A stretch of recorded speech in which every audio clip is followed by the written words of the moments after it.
Et là, tu vois tes collègues, c'est la détresse, ils sont en train de courir partout, machin. Et tu vois que la photocopieuse est en panne. Donc je suis connu sur internet sous le pseudonyme de Monsieur le Prof. Je suis professeur d'anglais depuis 10 ans. J'ai enseigné en collège et en lycée. En fait, quand j'ai eu mon CAPES, que j'ai commencé à enseigner, tous mes proches, mes amis, ma famille me demandaient « Alors, c'est comment d'être prof? Alors, qu'est-ce qu'ils disent tes élèves? Alors, comment tu fais quand il y a un élève qui te manque de respect ou pas ?» Je me suis dit « Bon, plutôt que de raconter 50 fois la même anecdote, je vais la mettre une fois sur Twitter ou Facebook, puis je dirai à mes amis d'aller dire ça. » Parce qu'il semble que ça intéresse les gens, en fait, de découvrir un peu l'envers du décor, ce qui se cache dans la salle des profs, qu'est-ce qu'on dit sur les élèves. C'est un peu un running gag qu'il y a cette année avec les élèves, c'est que je ne sais pas pourquoi.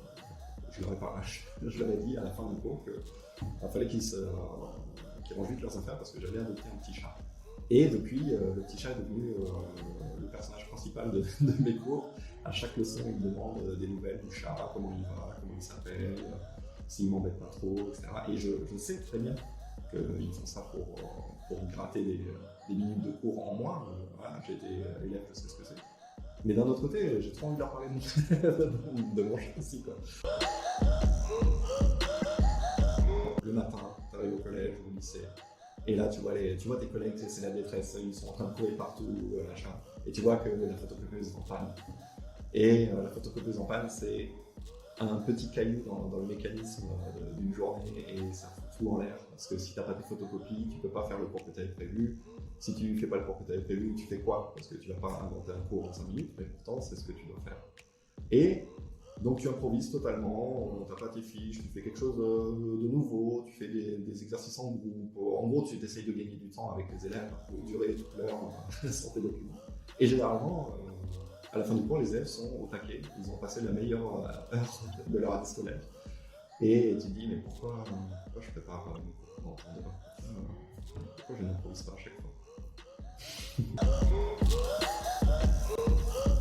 Vu qu'ils ne connaissent pas grand-chose au collège, tout est nouveau, donc tu leur parles du Royaume-Uni, et là d'un coup, ils ont des étoiles plein les yeux, ça fait penser à Big Ben, tout ça, donc tu creuses un peu plus, donc c'est sympa, et la fraîcheur qu'il y a en collège, que quand tu poses une question en 6e, 5e, et que tout le monde lève la main, qu'il y a vraiment un engouement, ou que les élèves limite se battent pour effacer le tableau à la fin de l'heure, etc. Je sais pas, je trouve ça rafraîchissant. Au lycée, ce que j'aime bien, c'est les élèves un peu rebelles qui mettent un peu en question le système dans lequel ils sont, qui vont un peu tout tester. Je trouve ça assez bien d'avoir face à nous des élèves un peu révoltés, pas trop quand même, parce que ça peut souvent. C'est qui ne comprennent pas que le cours d'anglais est le plus important qui soit, évidemment. Et ils pensent que Google Trad les sauvera, Google Translate ou d'autres choses les sauvera toute leur vie, alors qu'il est nécessaire vraiment d'apprendre. On peut pas se baser sur un traducteur automatique pour échanger avec des êtres humains. Donc, de la 6e à la terminale, j'ai des élèves qui vont me dire « il sert à rien votre cours, des Google, machin ». Non, mon cours sert à quelque chose. Il sert à vous ouvrir au monde. Un format de bande dessinée sur téléphone, où en gros on scrolle pour lire la suite de la BD. Et c'est très populaire auprès des jeunes, auprès des ados, parce que c'est gratuit en fait, tout simplement. J'y raconte à la fois des anecdotes de vie de classe, mais j'en profite également pour hacker le cerveau des adolescents, c'est-à-dire alterne entre anecdotes marrantes et cours de grammaire, because why not. Et donc, il y a un chapitre qui va s'intituler Le présent simple, et dans lequel c'est une bande dessinée qui explique, avec des gags, mais aussi de façon assez précise, ce qu'est le présent simple. Et en plus de ça, à la fin du webtoon, il y a une partie exercice. Et ce que je remarque, c'est que vu que c'est raconté, expliqué de façon un petit peu différente de ce à quoi ils ont l'habitude en classe, les élèves, les lecteurs, aiment bien, quoi. Ils font les exercices en commentaire et il y en a qui mettent en commentaire je comprends pas, je fais jamais les exercices en classe et là je vais en webtoon et je le fais en commentaire, donc c'est très sympa. Les collégiens généralement ne me reconnaissent pas. Par contre en lycée j'ai été grillé en une semaine vu que j'ai beaucoup d'abonnés, vu que je suis connu et suivi sur Internet, ils se disent que je suis cool. Et bah non, je reste un prof comme les autres, je fais des cours comme les autres, je punis comme les autres, je suis assez strict en plus. Ceux qui s'attendent à un prof incroyable, je crois qu'ils sont un petit peu déçus. Et la deuxième chose, c'est que ils me lisent.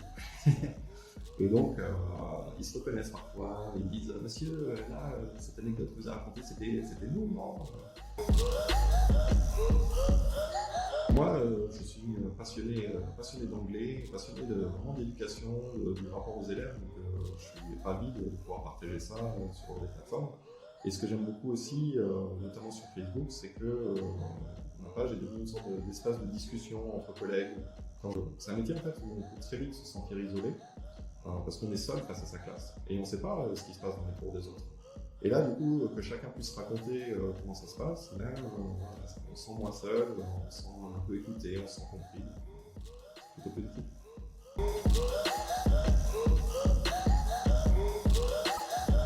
Bonne question. Quand j'étais en troisième, j'ai fait mon stage au Midi Libre, le journal du Sud. Et en fait, je me rends compte que ce que je fais actuellement, à travers mes blogs, mes posts, c'est un peu ça, c'est un peu du journalisme éducation.